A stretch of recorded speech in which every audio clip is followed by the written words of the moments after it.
m'appelle Christelle Bakima, j'ai 28 ans, j'ai été diplômée de l'IFM en 2020, donc j'étais de la promo 2019-2020. Et aujourd'hui, je suis Senior PR Communication Manager chez Ariani, qui est une entreprise dans la tech, mais qui travaille beaucoup avec les marques de mode, de luxe et d'autres aujourd'hui.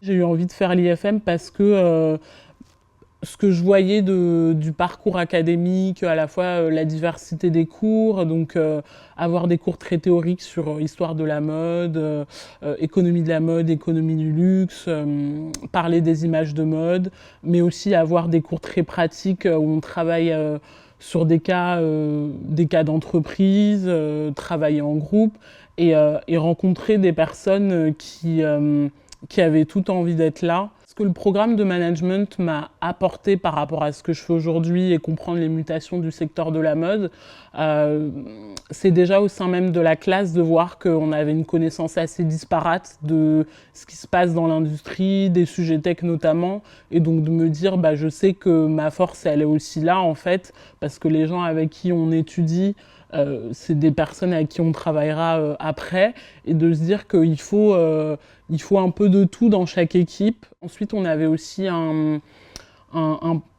c'était un parcours qui durait 3 semaines, je crois, autour des métiers du digital.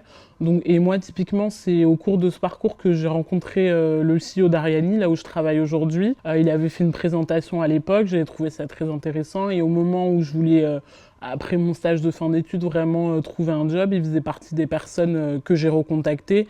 Donc, c'est forcément lié. En fait, c'était pas une offre de poste qui existait, c'était une candidature spontanée, il y avait 10 personnes dans la boîte, je me suis dit on va peut-être tenter, donc c'est à l'IFM que j'ai rencontré cette personne et du coup c'est indissociable de mon parcours.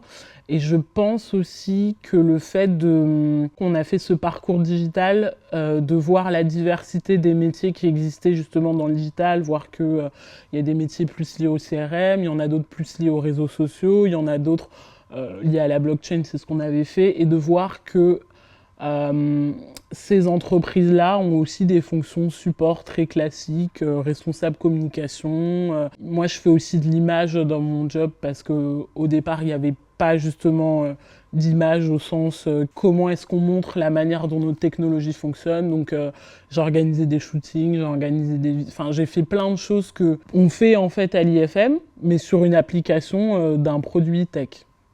Le conseil que je donnerais aux candidats, aux candidates du programme, c'est essayer de se renseigner au maximum. Par se renseigner, j'entends essayer de faire le maximum preuve d'audace. Si vous êtes sur LinkedIn et que vous voyez des personnes qui ont fait l'IFM avant ou des étudiants en cours, envoyez-leur un message, venir aux portes ouvertes. En fait, c'est important avant de candidater à ce programme de parler au maximum de personnes possibles qui l'auraient fait ou qui auraient candidaté mais même qui n'auraient pas forcément été sélectionnées pour comprendre en fait leurs raisons et pourquoi. Parce que je pense que parfois les étudiants ont envie de faire l'IFM mais ils sont tellement paralysés par leur peur de ne pas être reçus au concours entre guillemets à la fin, qu'ils essayent de se tenir le plus à distance de l'école parce qu'ils veulent pas forcément déranger, ils connaissent personne, mais qu'en fait c'est pas forcément une bonne idée et que quand on a fait l'IFM, on sait très bien que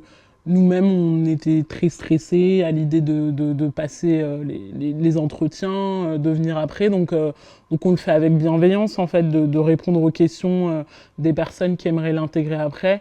Donc faites de votre mieux pour trouver les gens sur les réseaux sociaux, dans la rue, et leur poser des questions par rapport au programme, parce que ça vous permettra d'en comprendre plus et de manière humaine que juste regarder le site et de se dire je vais cracher les informations. Donc au mieux possible aller vers ces personnes-là de manière physique ou virtuelle. Avant de rentrer, moi aussi j'avais peur de ne pas être acceptée à l'IFM. C'est normal, personne ne rentre à l'IFM en se disant c'était écrit, c'est sûr que j'allais intégrer, pas du tout. Donc non, ça valait le coup, c'était pas facile tout le temps, mais ça valait le coup.